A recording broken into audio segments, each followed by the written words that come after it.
حضرت عمر رضی اللہ تعالیٰ عنہ کے ایمان لانے کا واقعہ تو آپ نے بارہا اپنی زندگی میں سنا ہوگا، لیکن ایک واقعہ جو ہمارے ہاں مشہور ہے، ہماری بہت ساری کتابوں میں لکھا گیا ہے کہ حضرت عمر اپنے گھر سے نکلے، معاذ اللہ کے رسول کو قتل کرنے کے ارادے سے۔ راستے میں ایک صحابی ملے، انہوں نے کہا کہ بھئی تمہاری بہن اور بہنوئی مسلمان ہو چکے ہیں۔ وہ گھر چلے گئے، ان کے جا کر اپنی بہن کو مارا، بہنوئی کو مارا، آخر میں سورہ طٰہٰ پڑھی، پھر ایمان دل میں آ گیا یہ واقعہ درست نہیں ہے، یہ منکر واقعہ ہے۔ یہ جو ہماری کتابوں میں بھی لکھا ہوا ہے، بہت ساری کتابوں میں یہ واقعہ مذکور ہے، یہ واقعہ بالکل بے سند ہے، یہ صحیح واقعہ نہیں ہے حضرت عمر کے اسلام لانے کا۔ علامہ ابن جریر رحمت اللہ تعالی علیہ نے فتح الباری کے اندر لکھا ہے کہ یہ واقعہ مستند نہیں ہے، کہ جا کے بہن کو مارا، سر سے خون نکل گیا، یہ کہانی ہے، حقیقت یہ نہیں ہے۔ حضرت عمر رضی اللہ تعالیٰ عنہ کے اسلام لانے کا جو صحیح، سچا اور سچا واقعہ ہے وہ مسند احمد کے اندر مذکور ہے، جو حضرت عمر نے اپنا واقعہ خود سنایا اپنے ایمان لانے کا۔ تو یہ جو ہمارے شعراء بھی پڑھتے ہیں کہ قتل کے ارادے سے نکلے تھے، مسلمان ہو گئے، یہ واقعہ یہ کہانی ہے، یہ واقعہ صحیح نہیں ہے۔ صحیح واقعہ کیا ہے؟ مسند احمد کی روایت، حضرت عمر فرماتے ہیں کہ میں ایک شب اپنے گھر سے نکلا، گھر میں آرام نہیں آ رہا تھا مجھے، میں گھر سے نکلا، میں نے دیکھا کہ اللہ کے رسول صلی اللہ علیہ وسلم بیت اللہ کی طرف جا رہے، تو میں چپکے سے اللہ کے رسول کے پیچھے پیچھے ہو گیا کہ راستے میں کوئی موقع ملے گا تو میں اللہ کے رسول کو تکلیف دوں گا۔ مسلمان تو نہیں ہوئے تھے۔ کہتے ہیں کہ میں دیکھتے دیکھتے اللہ کے رسول بیت اللہ، یہ صحیح واقعہ ہے، مستند واقعہ ہے حضرت عمر کے ایمان لانے کا۔ جو دوسرا واقعہ وہ مستند نہیں ہے، وہ صحیح واقعہ نہیں ہے۔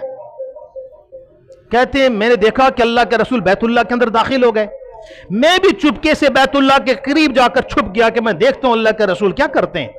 اللہ کے محبوب صلی اللہ علیہ وسلم نے 2 رکعت نماز کی نیت باندھی اور حضور علیہ السلام نے سورہ حاقہ کی تلاوت شروع کی نماز میں، الحاقۃ ما الحاقہ وما ادراک ما الحاقہ، اس سورت کو تلاوت کیا حضور نے۔ میں بڑی دیر تک سنتا رہا، پھر میرے دل میں یہ خیال آیا کہ بھئی یہ جو قرآن محمد عربی پڑھ رہے ہیں یہ اللہ کا کلام نہیں ہو سکتا، یہ ان کا کوئی ذاتی کلام ہو سکتا ہے۔ کہتے ہیں میں بھی یہ سوچ ہی رہا تھا کہ اللہ کے رسول نے سورہ حاقہ کی تلاوت کی، انہو لقول رسول کریم، یقیناً یہ جو قرآن ہے جس کو میں پڑھ رہا ہوں یہ ایک معزز فرشتے کے ذریعے نازل کیا گیا ہے۔ کہتے ہیں پھر میرے ذہن میں یہ خیال آیا کہ یہ جو سورہ حاقہ کی آیات ہیں نا، جو حفاظ لوگ ہیں وہ جانتے ہیں کہ وہ ہم وزن ہیں، ایک جیسی آیات ہیں، ان کا وزن ایک ہی جیسا ہے۔ تو کہنے لگے کہ میرے دل میں فوراً خیال آیا کہ بھئی یہ تو شاعرانہ کلام ہے، یہ کیا ہے؟ جس طرح ایک شعر دوسرے شعر کے ساتھ آخر میں آ کر اس کا وزن برابر ہوتا ہے، سورہ حاقہ کی آیات بھی ایسی ہی ہیں۔ کہنے لگے کہ میں نے دل میں سوچا کہ یہ تو شاعر کا کلام ہے، یہ اللہ کا کلام نہیں ہو سکتا۔ فوراً اللہ کے رسول نے دوسری آگے والی آیت پڑھی، وَلَا بِقَوْلِ شَاعِرٍ قَلِيلًا مَا تُؤْمِنُونَ، یہ کسی شاعر کا کلام نہیں ہے مگر بہت کم لوگ ہیں جو ایمان لانے والے ہیں۔ حضرت عمر فرماتے میں حیران رہ گیا کہ میرے دل کی بات حضور کو کیسے پتہ چل گئی؟ میں بھی سوچ ہی رہا تھا اور حضور نے یہ آیت تلاوت کر دی۔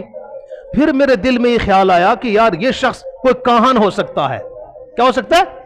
کاہن، اس لیے کہ اس زمانے کے اندر کاہن لوگ غیب کی خبریں دیا کرتے تھے، جیسا آج کل بھی لوگ غیب کی خبریں بتاتے ہیں۔ تو حضرت عمر کہتے ہیں کہ میں نے سوچا کہ یہ کوئی کاہن ہو سکتا ہے جو میرے دل کی بات پہچان گیا، سن گیا اتنے دور سے۔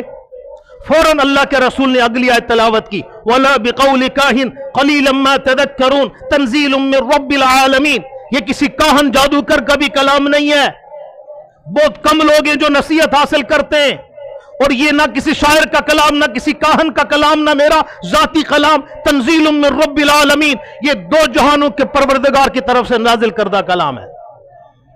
حضرت عمر فرماتے ہیں کہ یہ سننا تھا کہ میرے دل کے اندر ایمان 101% دل میں اتر گیا۔ کیا ہو گیا؟ ایمان میرے دل کے اندر اتر گیا۔ پھر یہ جو روایات میں آتا ہے کہ حضرت عمر اللہ کے رسول کی مجلس میں گئے اور جا کر کلمہ پڑھ لیا، یہ درست ہے۔ تو یہ واقعہ حضرت عمر کا جو حقیقی واقعہ ہے، یہ جو ہمارے نعت خواں، شعراء، ہماری کتابوں میں لکھا گیا ہے، یہ واقعہ درست نہیں ہے.